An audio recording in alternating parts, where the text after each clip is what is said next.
فرش التراب يضمني.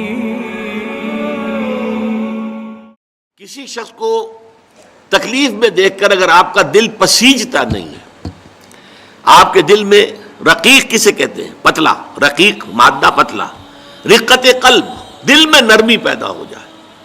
دل میں نرمی اگر پیدا نہیں ہوتی ہے تو پھر جان لیجئے، میں ایک بہت سخت بات کہنے لگا ہوں، ایک شخص عالم ہو سکتا ہے، مفتی ہو سکتا ہے، فقیہ ہو سکتا ہے، مفسر ہو سکتا ہے، محدث ہو سکتا ہے، عابد ہو سکتا ہے، زاہد ہو سکتا ہے، نیک نہیں ہو سکتا اگر انسانی ہمدردی کا مادہ اس کے دل میں نہیں ہے.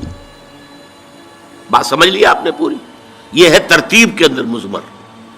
نماز اور زکوٰۃ کا ذکر بعد میں، وآت المال علی حبہ ذوی القربى والیتامى والمساکین وابن السبیل والسائلین وفی الرقاب، یہ پہلے آ رہا ہے. اور آپ میں سے بہت سے حضرات کو یاد ہوگی چوتھے پارے کی پہلی آیت، جو اس معاملے میں یوں سمجھیے قول فیصل، لن تنالوا البر حتى تنفقوا مما تحبون. تم ہرگز نیکی کے مقام کو نہیں پہنچ سکتے جب تک خرچ نہ کرو اس میں سے جو تمہیں محبوب ہے. اگر آپ کا مال ایسا ہے جو دل سے اتر گیا ہے، کپڑے بوسیدہ ہو گئے ہیں دے دیے غریب کو، جوتے ٹوٹ گئے دے دیے کسی کو، یہ نہیں ہے، یہ نیکی نہیں ہے. نیکی کیا ہے؟ مما تحبون، جو تمہیں پسند ہو وہ مال. لن تنالوا البر، یہ نوٹ کر لیجیے جنہیں عربی سے کوئی تھوڑا سا بھی کوئی مس ہے کہ لام اور نون کے ساتھ جو نفی آتی ہے فعل مضارع کے اندر، اس سے زیادہ تاکیدی نفی نہیں. لن تنالوا البر، ہرگز ہرگز نہیں پہنچ سکتے نیکی کے مقام کو، حتی تنفقوا مما تحبون، جب تک کہ تم خرچ نہ کرو اس میں سے جو تمہیں پسند ہو. اپنے محبوب مال کو جب تک خرچ نہیں کرو گے اللہ کی رضا مندی کے لیے، اللہ کی رضا جوئی کے لیے، اس وقت تک نیکی کا مقام حاصل نہیں کر سکتے. حدیث میں نے آپ کو سنا دی، من یحرم الرفق، رفق کہتے ہیں دل کی نرمی، اسی سے لفظ رفیق بنا ہے. رفیق وہ ہیں جو آپس میں ہمدرد ہیں، غم گسار ہیں، ایک دوسرے کا درد بانٹنے والے ہیں، ایک دوسرے کے دکھ کو اپنے دل میں محسوس کرنے والے ہیں. میں نے ہمدردی کی وضاحت پچھلی نشست میں کی تھی. ہمدردی، ہم جماعت، ایک جماعت میں پڑھنے والے، ہم عصر، ایک زمانے کے لوگ. ہمدرد وہ جن کا درد جو ہے وہ کامن ہے، مشترک ہے، ایک کے درد کو دوسرا محسوس کر رہا ہے. خنجر چلے کسی پہ تڑپتے ہیں ہم امیر، سارے جہاں کا درد ہمارے جگر میں ہے. یہ ہے در حقیقت نیکی کی اصل روح. میں پھر دوہرا رہا ہوں، جس میں یہ نہیں ہے، جو بخیل ہے، جو کٹھور دل ہے، جو سخت دل ہے، وہ عابد ہو سکتا ہے، زاہد ہو سکتا ہے، مفسر ہو سکتا ہے، محدث ہو سکتا ہے، فقیہ ہو سکتا ہے، مفتی ہو سکتا ہے، لیکن نیک نہیں ہو سکتا. یہ قرآن کا فتویٰ ہے، لن تنالوا البر حتى تنفقوا مما تحبون. پھر اس میں ایک بات اور نوٹ کیجئے، اس میں ترتیب بھی لازمی ہے.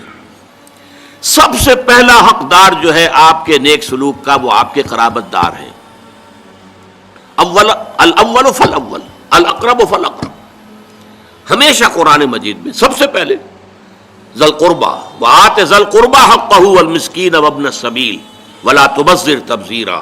یہ بھی ہمارے منتخب نصاب کی آیت ہے سورہ بنی اسرائیل کی. اور تم حق ادا کرو جو ذی القربى ہیں، قرابت دار ہیں، رشتہ دار ہیں. یہ خاص طور پر بات کیوں کہی جاتی ہے؟ عام طور پر قرابت داروں میں، قریبی رشتہ داروں میں شکر رنجیاں ہوتی ہیں. اب فلاں جو ہے، فرض کیجئے کہ کوئی چھوٹا بھائی فوت ہو گیا یا بڑا بھائی فوت ہو گیا ہے.